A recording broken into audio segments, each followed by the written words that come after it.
আন্তর্জাতিক অপরাধ ট্রাইব্যুনাল আদালতে আজকে একটা ন্যায় বিচার প্রতিষ্ঠা হয়েছে।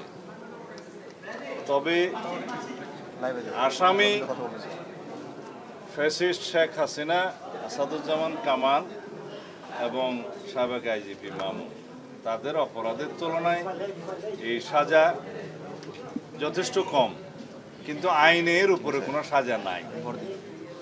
সেজন্য মাননীয় বিচারকগণ সর্বোচ্চ সাজা হিসাবে একটি অপরাধে আমৃত্যু কারাদণ্ড দিয়েছে শেখ হাসিনার, আর একটি অপরাধে মৃত্যুদণ্ড, এবং অন্যান্য অপরাধগুলো বিবেচনায় নিয়ে তাদের সম্পত্তি বাজেয়াপ্ত। আসাদুজ্জামান কামালের মৃত্যুদণ্ড এবং আইজিপি মামুনের বিচার কার্যে সহযোগিতার জন্য তার সাজা কমিয়ে দেওয়া হয়েছে 5 বছর।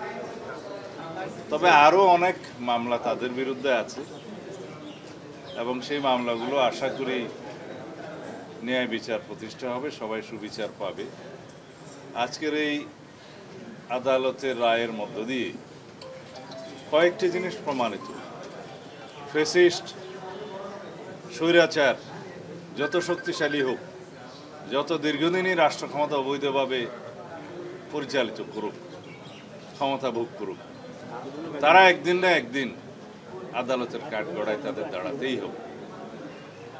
বাংলাদেশে গুম, খুন, অপশাসন এবং বৈষম্যের যে রাষ্ট্র ব্যবস্থা কায়েম করেছিল শেখ হাসিনা, একদলীয় রাষ্ট্র ব্যবস্থা এবং একদলীয় সরকার ব্যবস্থা প্রতিষ্ঠার যে উদগ্র বাসনা চরিতার্থ করতে চেয়েছিল, তা সম্ভব হয় নাই।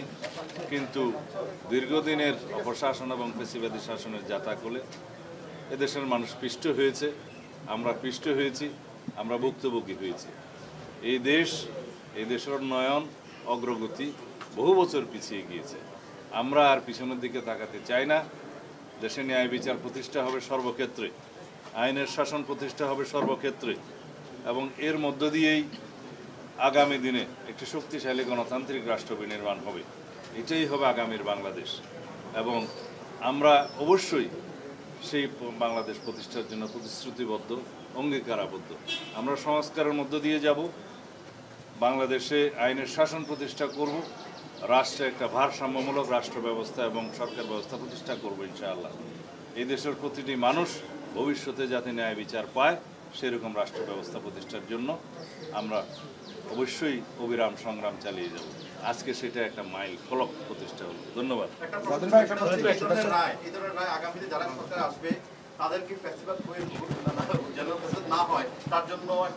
এই বিচার হচ্ছে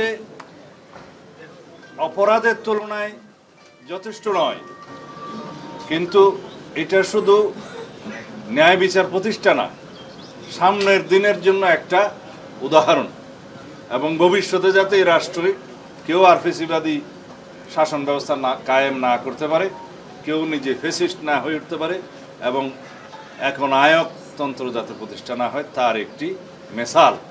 এটা ভবিষ্যতের জন্য একটা শিক্ষা।